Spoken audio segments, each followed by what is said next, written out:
ચારે છે વસ્તી બનીને મારી માતા હચવે। તો ડેમોમાં જે સ્ટેટસ જોઈએ એ સ્ટેટસ બનાવવા માટે સૌથી પહેલા તમારે આ પ્રોજેક્ટને ઓપન કરી લેવાનું છે। ઓપન કર્યા પછી તમારે અહીંયા ફોટો એડ કરી દેવાનો છે। ગ્રીન કલરનું દેખાય એના પર ક્લિક કરી ફોટો એડ કરી દેવાનો છે।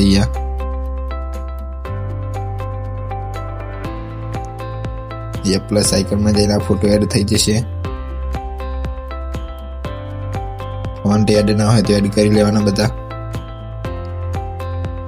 પછી અહીંયાથી વિડીયોને એક્સપોર્ટ કરી લેવાનો છે।